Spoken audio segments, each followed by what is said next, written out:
Lep pozdrav.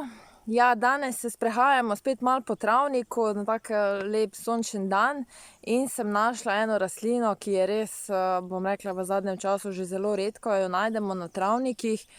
Raste res samo na čistih travnikih, suhih travnikih in je zelo cenjeno zdravilno zelišče. No, in našla sem,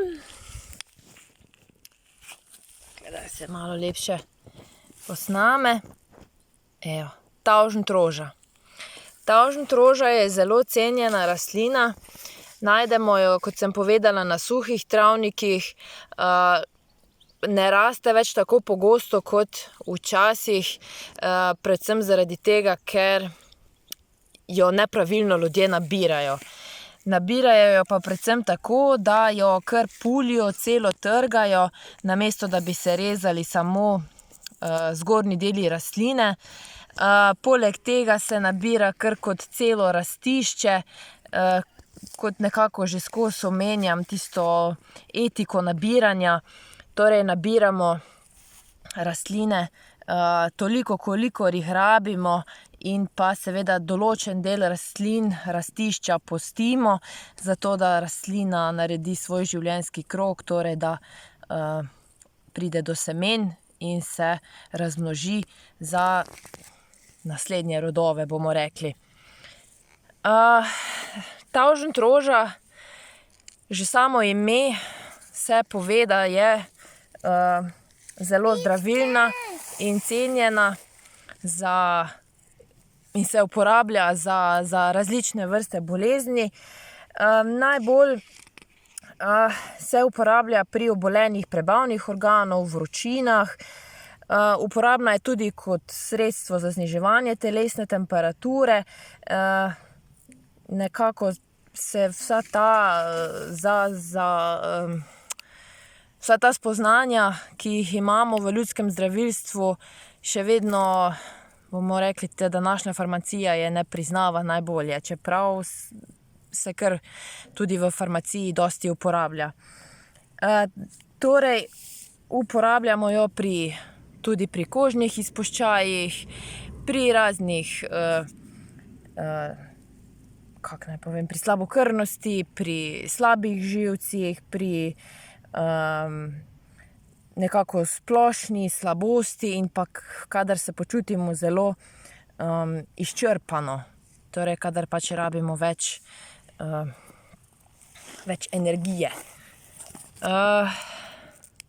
Tavžentrožo najpogosteje uporabljamo v pripravkih, da si iz nje pripravimo čaj. Lahko jo uporabljate tudi v obliki tinkture. Tam ima tisto še večjo zdravilno moč. Kot čaj si jo pripravite, najboljše je, da si jo pripravite kot hladni namok, čeprav jo v določenih virih boste našli tudi kot pripravek, kot poparek. Kot hladni namok pa seveda vzamete čajno žličko narezane zeli, prelijete s hladno vodo, pustite stati nekje 8 do 10 ur, zjutraj pa potem precedite in zagrejete glih toliko, da je pač čaj topel, in pa pijete to nekje vsaj pol ure pred obrokom. Pomagala bo pri izločanju teh želodčnih sokov in pa žolčnih sokov. S tem bo pomagala pri presnovi. Pomagala bo predvsem pri tem, da ne bomo imeli težav pri prebavi in s tem tudi ne bomo imeli težav z napenjanjem in pa da bi imeli kakšno zgago po hrani. Tako da tavžentroža, nezaželenih učinkov nekako niso znani, čeprav se ne priporoča, kadar imate, ne vem, razjede na sluznici, za nosečnice ni priporočljiva, za doječe matere in pa seveda za otroke mlajše nekje od 12 leta. Drugače pa ohranimo to rastlino, res je močno zdravilna in pa naberite samo toliko, kolikor jo res rabite. Ja, in takle, ko se nekako vračam domov, sem šla še mimo našega polja koruze. Letos jo bomo imeli prvič, in sicer imamo koruzo trdinko, tisto pravo, ki je namenjena tudi prehrani ljudi, tako da bomo imeli pravi koruzni kruh. Jaz vam pa želim predstaviti zdravilnost koruznih laskov. Mogoče že kakšno malenkost veste, ampak koruzni laski so izredno zdravilni in jih lahko uporabljamo tudi v prehrani.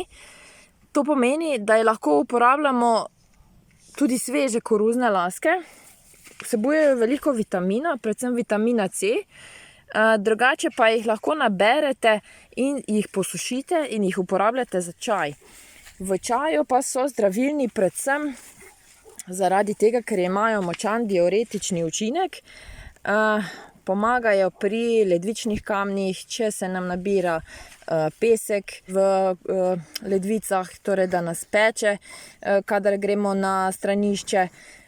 Potem imajo tudi močan shujševalni učinek na naše telo, torej jih uživamo kot čaj in pomagajo pri hujšanju, pomagajo tudi pri naši prebavi, pri presnovi, pomagajo pri torej odvajanju vode iz našega telesa.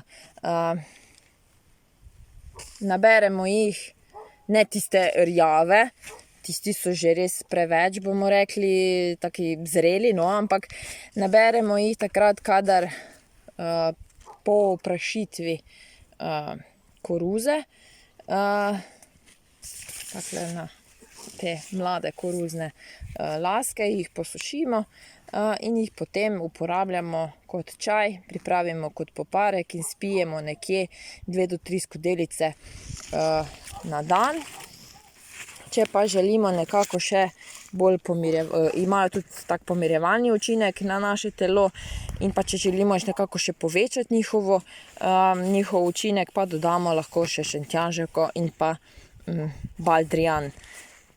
Torej, koruzni laski, ne samo koruza za našo prehrano, ampak tudi koruzni laski so odlični v naši prehrani in imajo izredno zdravilno moč. Tako, to bi bilo za danes iz moje strani vse, pa ostanite zdravi do naslednjič.